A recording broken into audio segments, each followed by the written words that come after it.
Hello, everybody, and welcome to another episode of Trevor Talks Sports while playing video games. Today, we're gonna have a pretty special episode here. We're gonna be playing FIFA, and I have a special guest.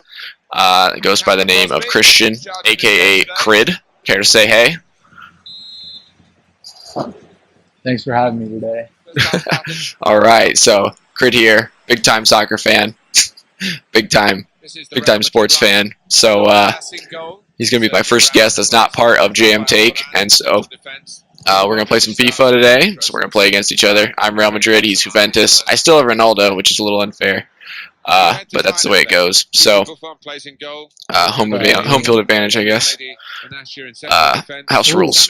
So we're gonna begin the episode here by, man, I'm lagging a little bit. We're gonna begin the episode with he wanted to discuss this with me, of my plan to stop tanking in the NBA, and the way they can do that is through a relegation system similar to what they have in soccer. Essentially it'd be like the top teams in the G League move up, and then in the bottom teams, the NBA, move down. That's just like the basics of it, but Chrid has some apprehensions about it, so let's hear what they are. Wait, specify how many. You're talking 3 teams. Look at that. Check it out. All right, you're talking 3 teams move up and 3 teams move down, right? Yeah, approximately. Like that's where it would start, I think. All right. Well, I think the first thing I brought up to you, I mean, we shot text each other's way, and we're just going that way. But I was just because like you're talking about losing a team. So what was it, 2 years ago? The Lakers had 15 total wins. You're trying to tell me that there's going to be a season of the NBA where the Los Angeles Lakers aren't even in the top league? Yes, I am telling you that, because the fact is that if they're that special, then they should always be in the top league. It shouldn't be a problem for them to worry about a relegation. They should be at the top. It should be no-name teams, but it's like someone like the Trailblazers or something, but yet they're in the playoffs every year and the Lakers aren't. It's not the Trailblazers' fault that the Lakers are garbage. But then the NBA wants to stop tanking, but like if you have even the biggest teams in the league that are tanking and playing like garbage, then you gotta fix it. You gotta fix it. There's gonna be some fix, and there's gotta be some penalty for tanking, fines and whatever. Oh, they're gonna fine Mark Cuban $250,000. Like that's gonna do anything. This dude's a billionaire. You're gonna lose investment money for Shark Tank. Yeah.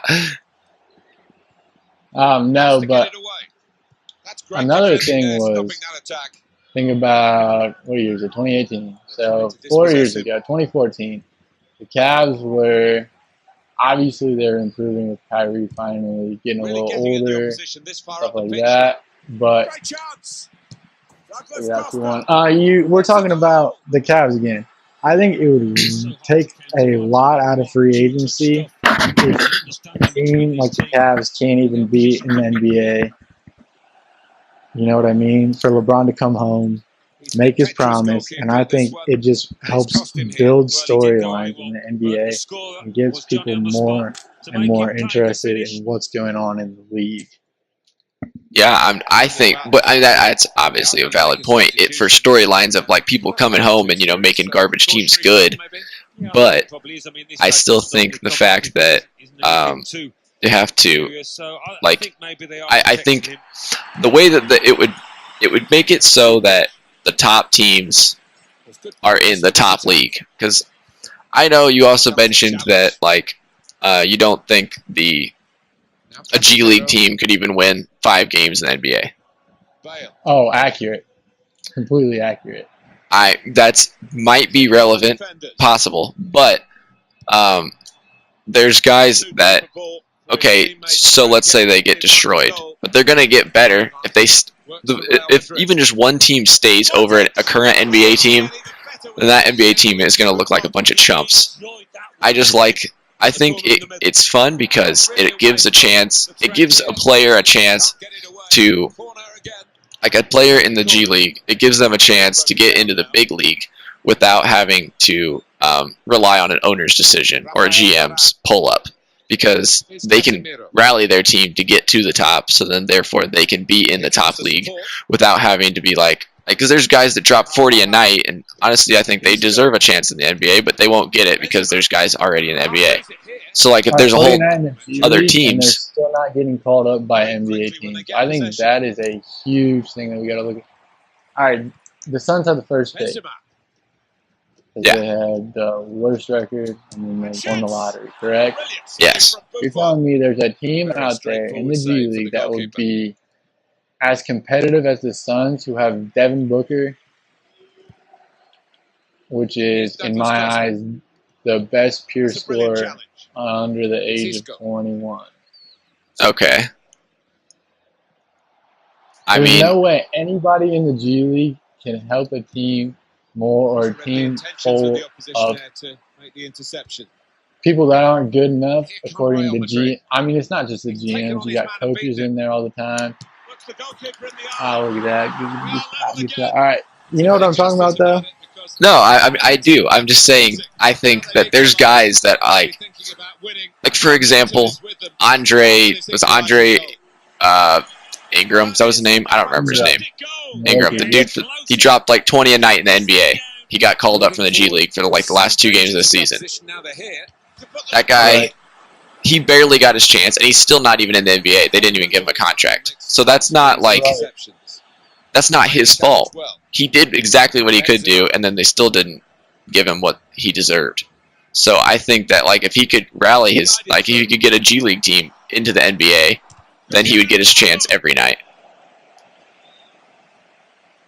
You could do away with 2-way contracts. In the NBA, when he's been playing in the G League for 10 years, he's going to be motivated throughout this season, throughout an 82 games. He's new. It's like Dak Prescott coming into the NFL. He's new, and he was putting up all these great numbers, and then once coaches started figuring out who he was, you see his numbers drop. Obviously, Dak's a lot better than Andre Ingram, but I think that's just kind of my point there.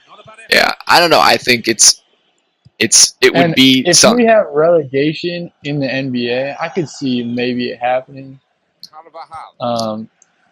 Maybe.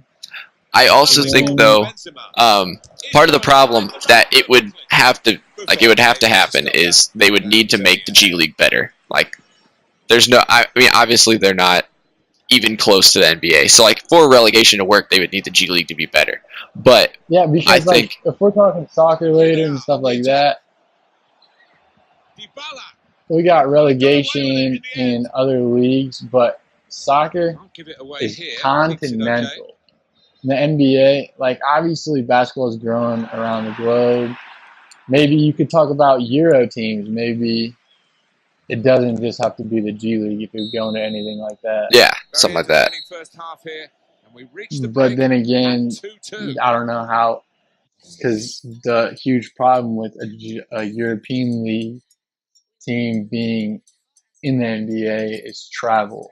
Yeah. You see guys struggling to go coast to coast, let alone across the Atlantic Ocean. I'll go across the Atlantic Ocean and visit my grandparents, and I'll be slumped for a week when I get there.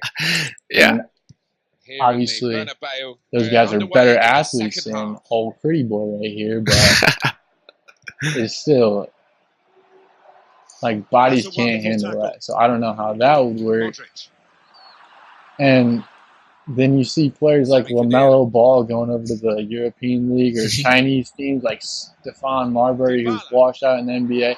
He's just absolutely creaming everybody and their cousin in that league. Yeah. Because that is how talented the NBA is. And I think when you see players go over, like Jimmer Fredette, he can do a thing in the NBA. He went over and he's averaging 37 points.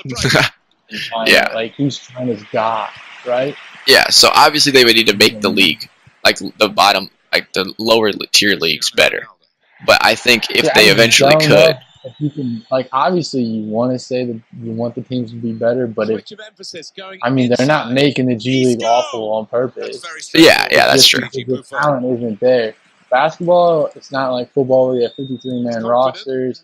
You can get bit of a gamble for the player who's it's not just about size. Every player, especially in today's league, has to have the skill set. Yeah. It's not like back in Bill Russell where you got lawyers just taking the time out to go shoot some hoops with their buddies and win 9 championships, 11 championships, all this stuff. Yeah. Because, you know what I mean? It's a complete different tier. It is. When you're talking about relegation in like the Premier League and stuff like that, you have teams all over Europe and stuff like that that are all relevant, that all have players that you could watch in the World Cup and see them absolutely carrying their countries. Yeah, exactly. That's what I'm saying. If you can get the European League, they have like, so obviously they have the Premier League, the La Liga, all the German leagues, the Bundesliga, all those, and they can have relegation for every single league. That they have like 20 leagues. I think that the NBA would be able to get it for one league. I'm saying if you take some of the NBA guys that are like, you know, lower on the like a lot of the like bench guys, if they go on a G League team for some reason, they'd be stars. So like that's what, like if they start getting that around, like they get some of like the decent role players on G League teams, then it would start to even it out. Obviously the NBA would be much better, but that's why they'd be the top tier team, so it'd be the best league. But then if you have another league, it would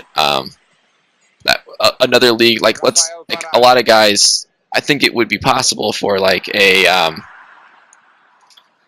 don't know, like a I don't know, maybe like Joe Johnson. He's a guy that's like he's not a star, but like he's always getting paid like a star. If this guy literally goes to one G League team, they could win games in the NBA.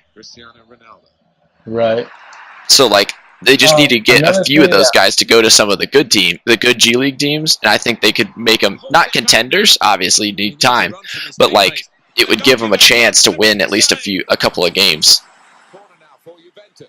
Right. Another question is, how would, obviously, I know that like have a completed research paper to turn into college for me, but how would it work considering G League teams?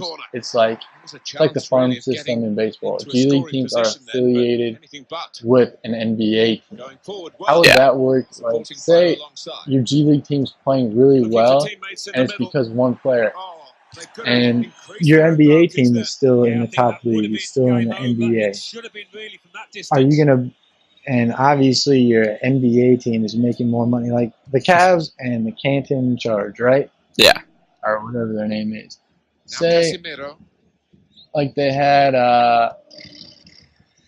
Marcelo. Oh, I forget his name now. All right, say they got Ante Zizic. Ante Zizic is dropping. He's the Jimmer Fredette of the G League for whatever reason. He's averaging so many points or whatever. And you have both teams in the NBA. What if, because obviously the Cavs, even if they're awful now, LeBron left, bad face, but that's all right. How are we gonna? Are there gonna be rules set up to where there has to be a certain time where you're calling in and calling up your G League players? I think they would get rid of it, or they'd have to make trades. They get rid of affiliations. Okay, that's where I'm going. Like, what would you do? Because you can't have the Canton Charge and the Cavs in the same league, and then. Yeah, get rid of the affiliations and make it so they're their own separate teams.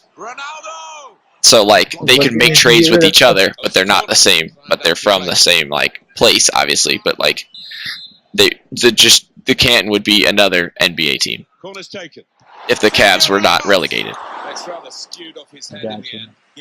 So. But what if the Canton Charge? So all right, that might have to be a question. All right, then again. What if, how would you, there wouldn't be a farm system for the NBA, which every sport needs a farm. I guess football there's not really because you got 53-man rosters. And if you're not top 53 at the beginning of the season, I don't know what you can do in a smaller league that's going to do anything for your chances. Yeah.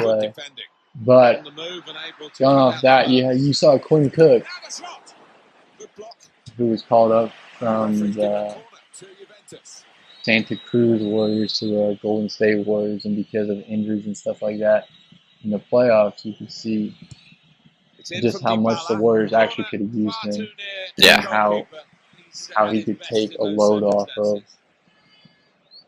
the 4 All-Stars that you had, because you're not getting They've got such quality still. Well, the crowd are doing you know what I mean? Yeah, I just think that they don't need the farming system, because like players would start low, like they'd start and then they'd build their teams or get traded to a higher team. Like they still, the thing that I always think is so strange is like they transfer players in Premier League and stuff. They can trade between leagues.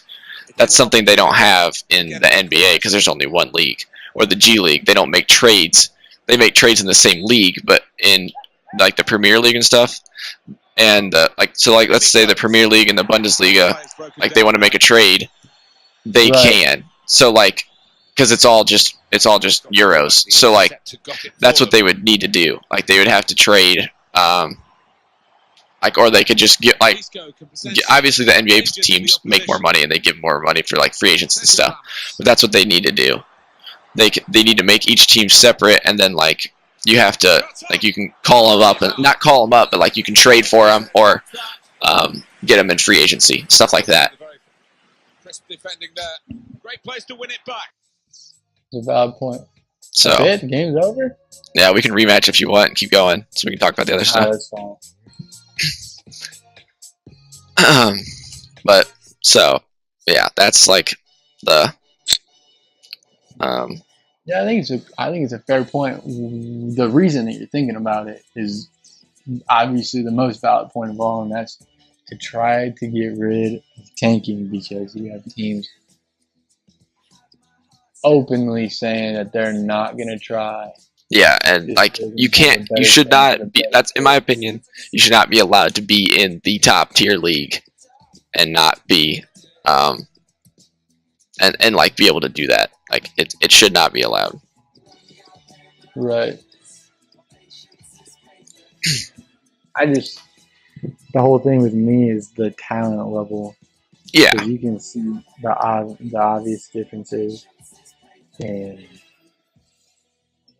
oh yeah. I don't even we don't even know who the G League MVP is, because if they really have a G League MVP and he's not on an NBA team, even the worst NBA team, I guess it's all about affiliations right now. Yeah.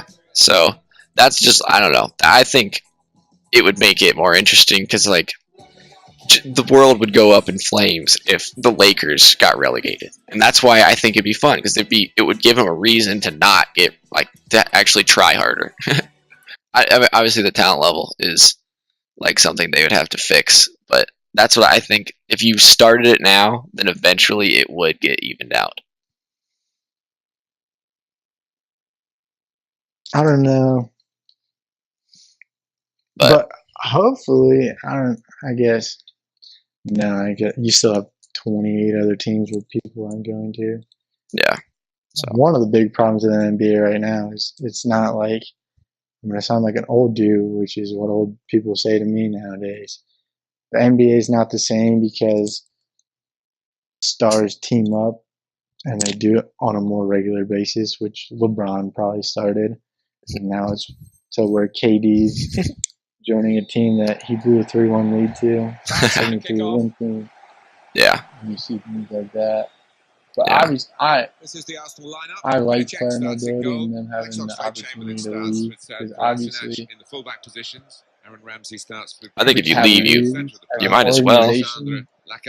Cavaliers as an organization did not deserve LeBron, because Dean Gilbert's an idiot, and I don't know how you can lose. Thiago Silva plays with Marquinhos. Oh, I don't want to get into the GOAT argument, but the greatest player of all time. Oh god, that's for another time. For another time.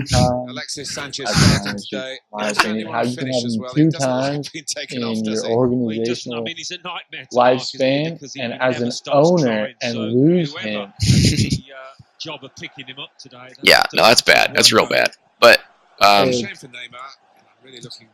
All right, so we're gonna do a little switch in here to the World Cup. It hasn't gotten talked a whole lot on here, so we're gonna discuss it with Chrid here. He watched it probably about as much. I watched it a lot, but I didn't like talk about it a lot. So he probably watched it a good amount and paid attention. So well, first off, let's. I get it. It helps me. It takes me back to my Ukrainian roots. I'm half European.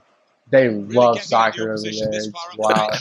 And I just obviously I used to play soccer and I used to go to San Antonio and hear that everybody sports fans. But I thought I was pretty good back in the day.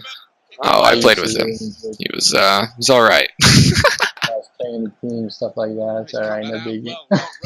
But I thought it was really fun to watch. A lot of people were really wondering whether the United States would embrace this World Cup since they don't have a team to cheer on.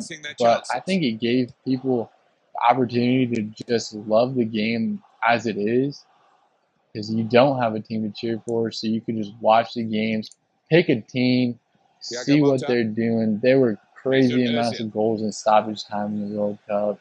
Yeah, I mean, you saw teams like England who ended up making the semifinal, but almost completely blowing the game. And then you got to be immersed in their history of penalty kick failures. And they overcame it with Harry Kane being a baller.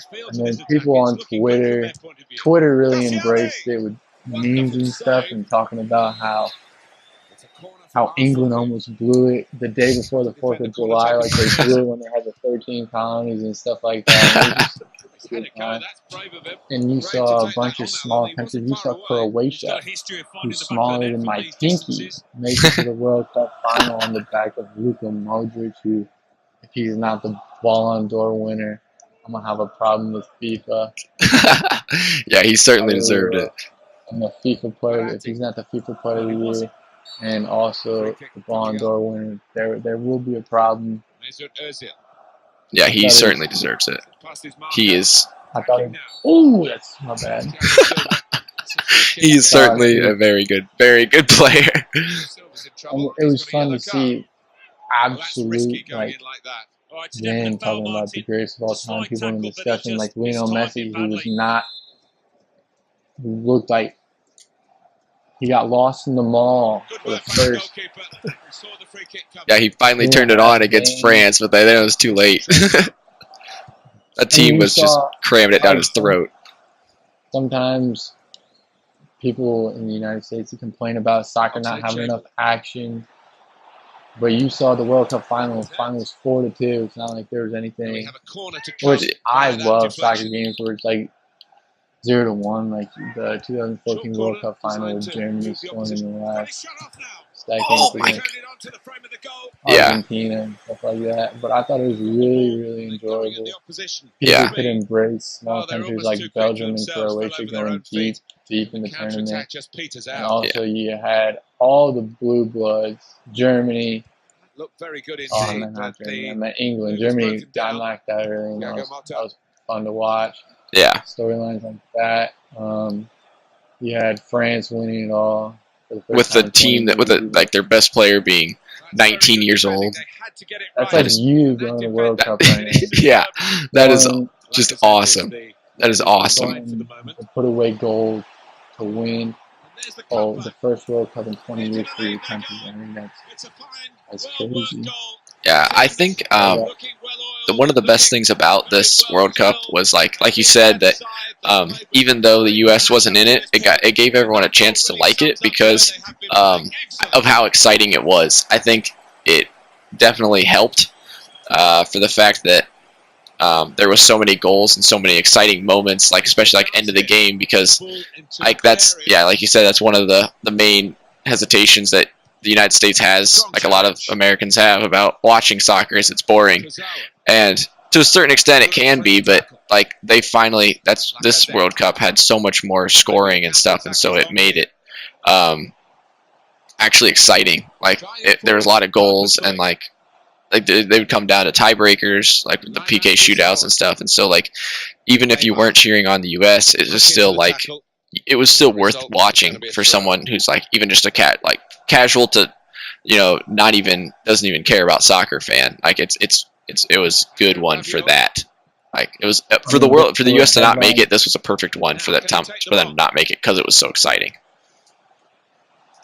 Oh yeah, there were headlines every game, different things, different outcomes, different ways people scored, how a bunch of, like I said, stoppage time goals. I mean, there was headlines and headlines and headlines coming out of this World Cup, and people really got to embrace this instead of having to really. Obviously, you like when the United States is in, and that's where it needs to be the next time because it can't happen again. Yeah. When Croatia is making the World Cup final, and they're like in Iceland, who has 100 people, stuff like that in the United States, and not being able to make the tournament. I think it was just honestly ridiculous. Gotcha. The headlines that were going to get a little repetitive, but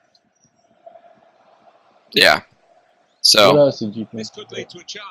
Well, it's like I mentioned in one of my previous videos about why I think I know it was like I was really disappointed in them, but why is a good thing actually that they didn't make it.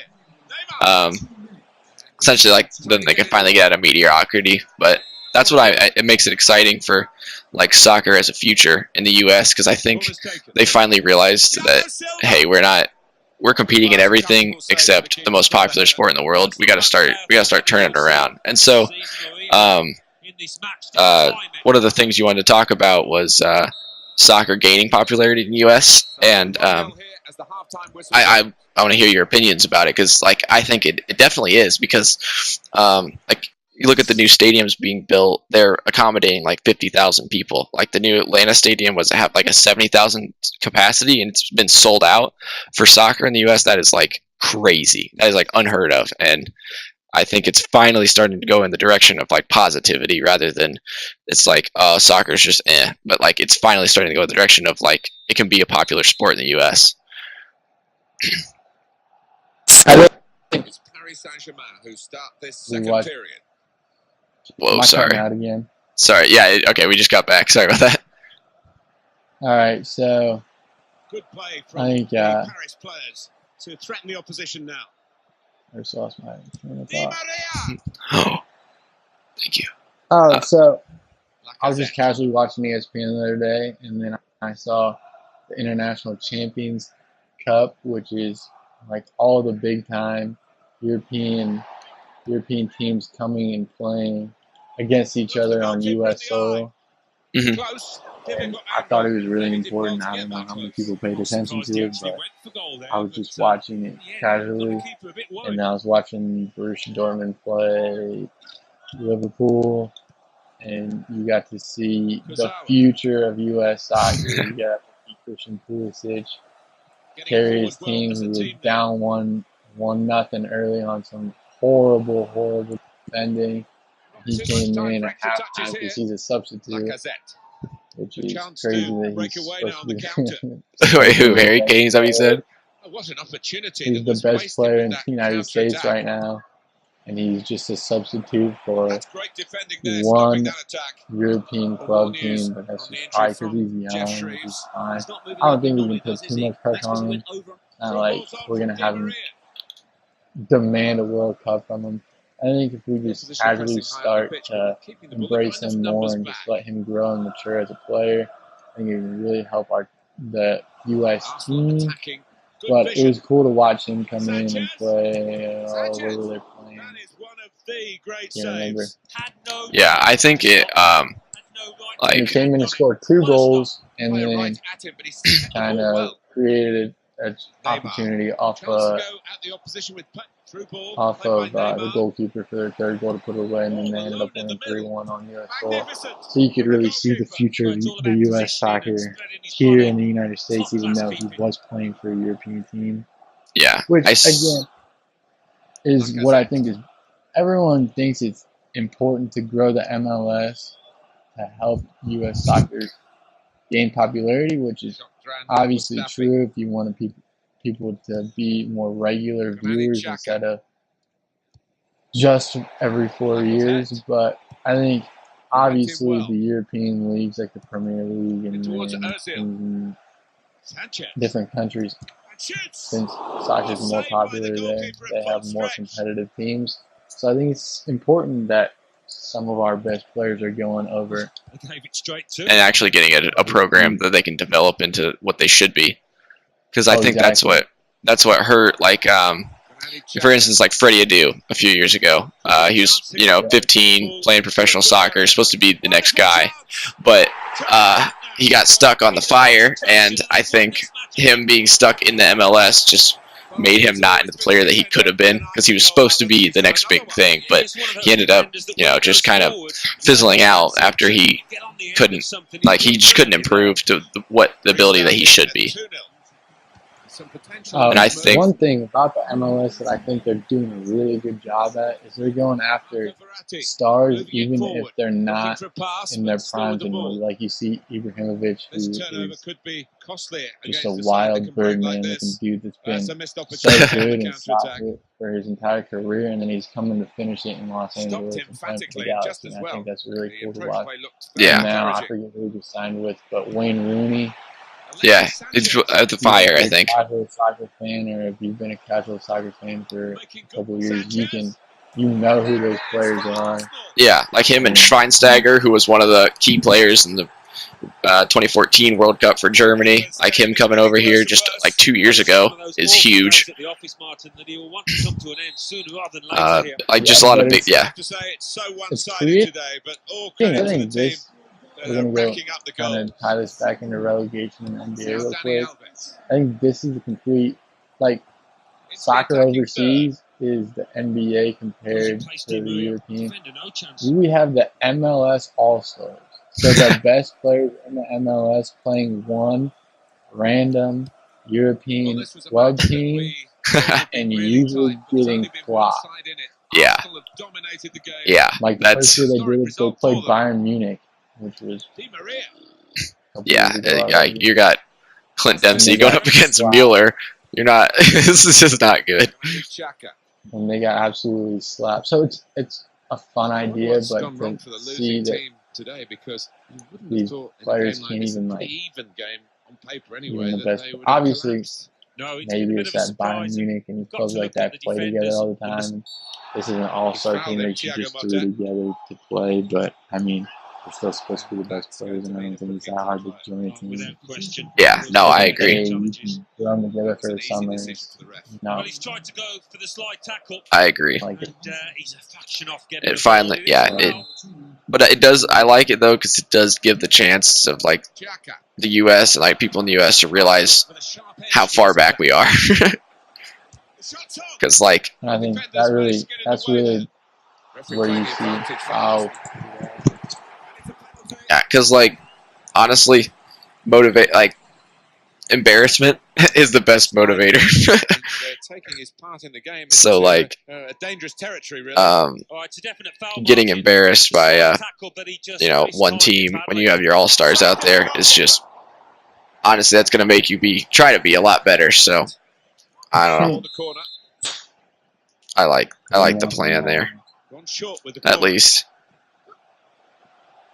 So. Oh yeah, but I think you can really see people are starting to embrace it more, and maybe we'll grow more. I think to grow, soccer is not going to start with Pulisic. It's going to be the next round. More on the youth level, growing more on the youth level, which is wild that soccer is not as popular, and we're not very competitive in it because even people that play football and focus on football and basketball nowadays, they usually start with playing soccer because you can't play football. You're in Bluffton until third grade, contact football, and in other places, maybe a little younger, a little older. It varies, but a lot of people will start playing soccer just because it's what everyone's doing at that age, and you see how quickly people fizzle out of it. Yeah, I think if some of the stigma goes away of like, oh, soccer's boring and for losers, then it'll start to keep some of the like, like the big time athletes. Like if you have like Odell Beckham Jr. playing soccer, then like he would be like, if you put all of his athletics and stuff towards his like being able to play soccer, then he would obviously be really darn good. And so like they just need just casually playing around.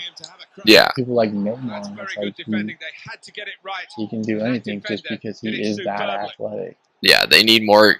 They need to be able to keep like the big time athletes staying with soccer. That's what I think is the biggest thing.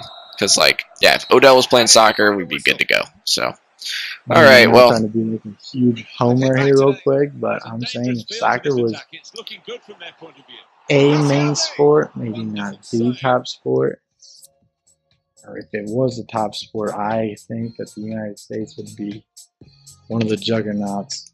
I agree. When it comes to soccer, just because we have such good athletes over here. I agree. So, all right. Well, we're going to probably wrap it up here. So, thanks for watching and thanks for being on the show, Chrid. Appreciate it. And hey, thanks for having me. Anytime. I really enjoyed it.